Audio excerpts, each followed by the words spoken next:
এই যে দেখো পুরো আতঙ্কবাদী না, ঠিক আতঙ্কবাদী না, ছুরি বাগলি হয়ে আছে আমি। ব্যাপারটা হলো বাইরে যা রোদ ভাই, এমনি কালো মানুষ এই কদিন পরে এই রোদে ঘুরলে আমি পুরো অন্ধকার হয়ে যাবো, অন্ধকারে পুরো মিশে যাবো, আমি বুঝতেই পেরে গেছি।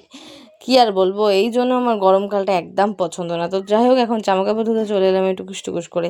যা গরম, না খেয়ে শান্তি, না ঘুমিয়ে শান্তি, না শুয়ে শান্তি। উফ, কি বলবো, ছাদে এসেও শান্তি নেই, খালি পায়ে এলেই পুরো পা জ্বলে যায়। ভাই কি হচ্ছে এগুলো, মানে প্রতারণা হচ্ছে। শীতকালেও শান্তি নেই, শীতকালে বৃষ্টি হচ্ছিল, এই হচ্ছিল ওই হচ্ছিল, আর গরমকালে এই।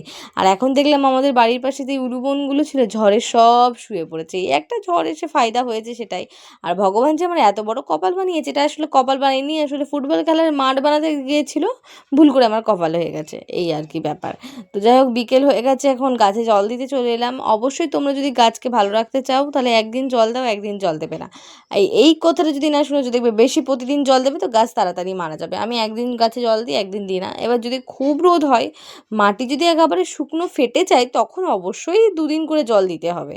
তো এবার ছাদে চলে এলাম আমার আরেকটা গাছে জল দিতে, ড্র্যাগন ফ্রুট গাছে। ভাই গাছটা তো বাড়ছে, ফুড কবে হবে জানি না। তো যাই হোক, এখন আমি কী সব ঠোঁট বেঁকিয়ে বেঁকিয়ে বলতে বলতে চলে যাচ্ছিলাম আমার গন্তব্যের উদ্দেশ্যে। এই যে টুকুস টুকুস করে পাতা ফাতা কী সব দেখাই আমি, ভাই আমি ভাবি, মানুষ তো নাকি পাগল, বুঝতে পারি না।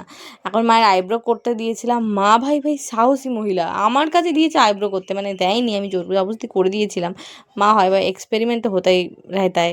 ভুলভাল হিন্দি বলছি ভাই। যাই হোক, ভিডিওটা এন্ড করলাম, নাহলে তোমরা এবার পাগল হয়ে যাবে আমার ভিডিও দেখতে দেখতে। ভিডিওটা এন্ড করলাম, টাটা।